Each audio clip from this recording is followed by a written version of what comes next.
Here we're going to continue from where we stop. We're going to look at um the loop, right, and then the control flow for to complete this lesson, right. So and then this is the assessment question. So let's go loop.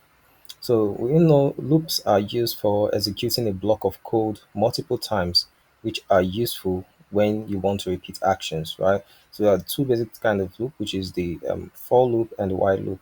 So let's look at the for loop, right? So let's assume that we have a variable called n, or that we call numbers, right? So this is way to define a loop in Python, right? A list in Python. So let's assume that we have 22, 44, 55, 66, 77, 43, right? So now the first, to get the total length of this, right? To get the total length of this, we have an inbuilt function which is called len, right? So let's assume that we have a variable that holds, we want that variable to hold the length of the list, right? So this is how we do it. So when you print n, right?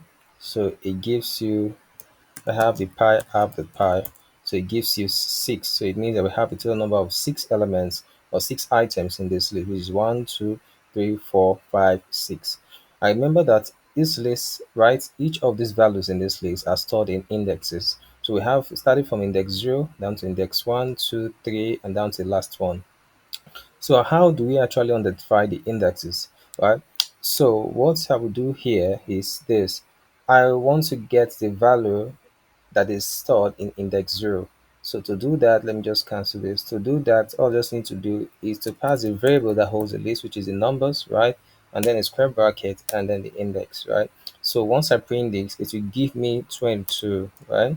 They give me 22 because 22 is located in index 0, right? 22 is located in index 0. So if I do minus one, it means that I'm trying to get the last index, right?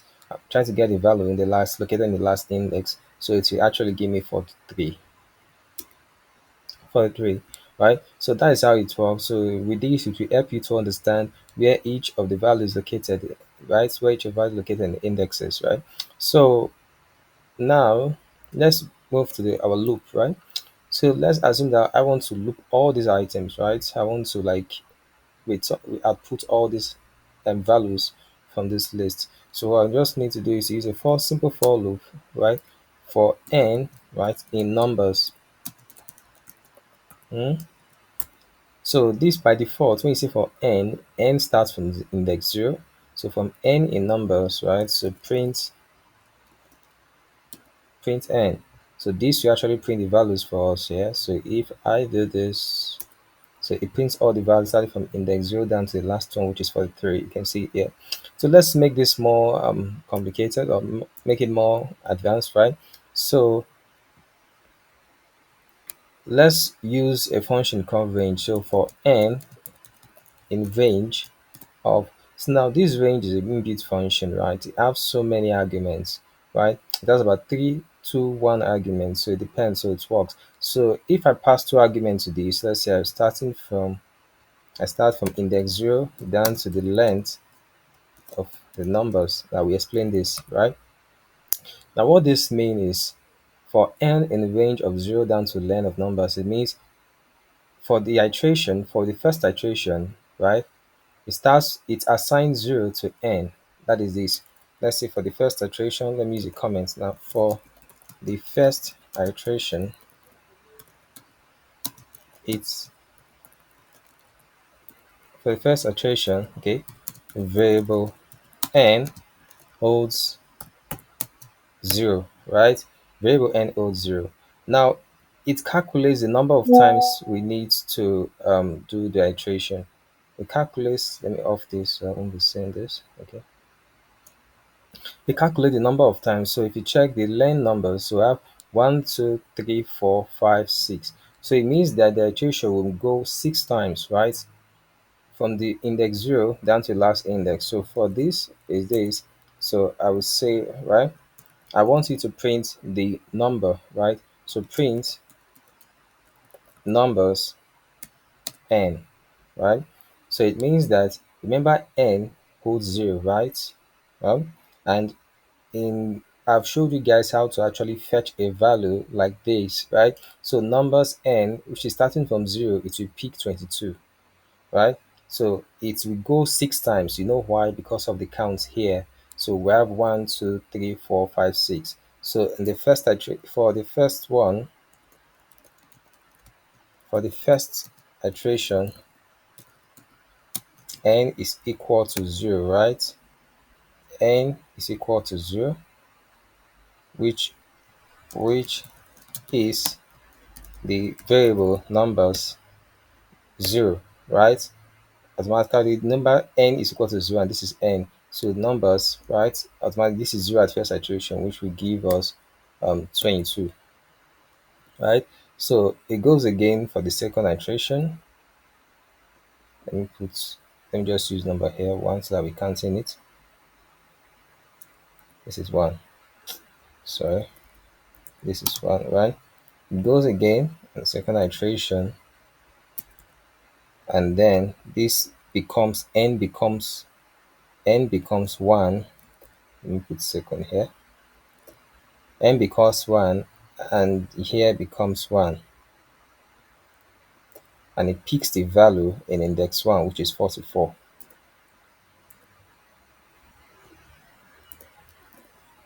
right? So it go again and the third time. So let me just copy this. It goes again the third time. So for the third iteration, right? So n becomes 2 and this becomes 2. So and then it fetch 0, 1, 2, it fetch 55. It fetches 55. So that is how we're going to do that, right? Until it finally reach the sixth time and then stop the iteration, right? So now let's run this and see. You can see. So if I want to add this to make it look more lively, to be able to see how it works, I can be able to add like text here, right? So remember in the first video we show how to do this, right? So let me just remove everything here.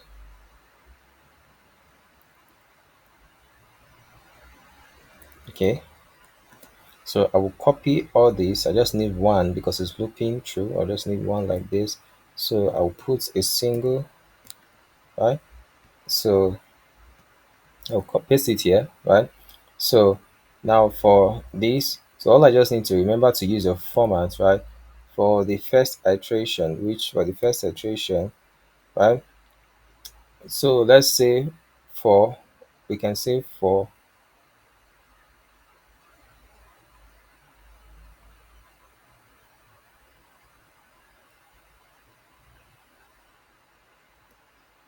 we can say for n, then braces like this n, which means for n is equals 0, which is number n, right?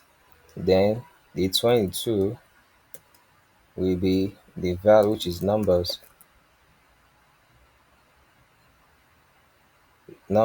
then n, right? So if you run this, you can see for the first one number is real and goes on. You can see 1, 2, 3, 4, 5, and 6, right? You can see it moves 6 times because of this, right? So that is how it works. That is how it works. That is how simple it is.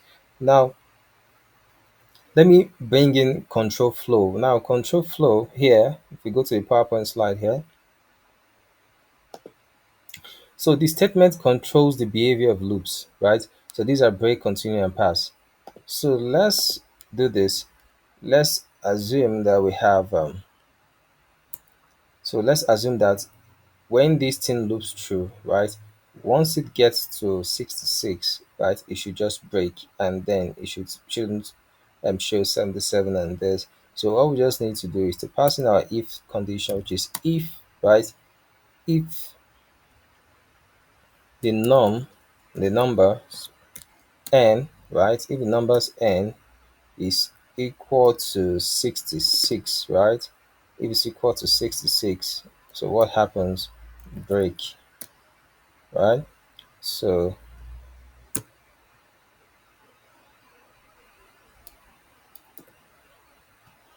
So let's run this. Okay, you can see what happens. So when this 66 it breaks, automatically it's giving us 22, 44, and 45, right? You can see because it didn't actually fetch out this because of the rule we applied to this, right? Because of the rule we applied to the computer, the break. You can see how it works. You can see how the control flow work. So what do we use pass? Now pass is just like the default loop that we have. So once we use pass, it still fetch out everything for us, still fetch out the 66, right? You still fetch out the 66 just like your default loop when you use pass. So what if we use continue? Continue, we skip only the 66 and we loop 22, 44, 55 and skip this, right? Because if this is this continue, it means that now don't show us this, right? Don't show us this, so 77 this. So when we do this, you can see we have 22, 44, 55, 77, 43, right? So that is how it works. So there are some bits and some algorithms where we need this, right, in place where we need to optimize our code so that when we find a solution, so there's no need of actually checking other conditions when we really find the result. So that is why this control flow is actually necessary. It controls the behavior of your code in or for especially for optimization. So we'll look at that as we continue here in this course, right? So now this is how the control flow works. This is how we can combine the loops and the conditional if statement. You can see how simple it is. So now let's do the while loop. So while loop we just use because we'll do more of while loops, right, in that structure. Right. So let's just look at a simple and code for while loop. So let's assume that we have a count starting from zero, right? So why the count is greater is lesser, let's say why the count is less than the 5. So what happens, we need to like increment the count. So count plus equal to, we need to increment it starting from 1. So what this will give us, right, we start from 1 because it's less than 5, 1 2 3 4 to down to 5, right? So if we run this, if we say print the count, right? So let me remove this print here so that it won't show us this result, right? So print this count, right? So if we type this, it give us 1 to 5, right? 1 to 5. You can see what it does, right? 1 to 5. So you can see that is how it works, right? So you can actually use break here and continue depending on the conditions you want to pass on the control flow in order to like to control the behavior of your loop, right? So you can see how simple it is. On our next lecture, we're going to look at data structure, introduction to data structure. Well, I will just introduce you brief. This, despite this is not a data structure class, but I'll just briefly introduce you guys to three complexity, right, or four complexity, which we'll be learning. Is very simple. We'll break it down so that you guys can understand it, please. So if you don't understand anything, I'm always patient. I always come down to your level so that you can be able to understand it, because I believe when you understand it you do far better than me, right? Because you have all the time, right? Right, everybody is learning. There's no perfect person. All we just need is the wisdom of God to always understand something. And we're all here to break down all the codes from start to the finish so that you can be able to understand it and then manipulate it. Because the more essence of code writing is when you know how to define and you know how to manipulate, then you are good to go. So thank you and God bless you.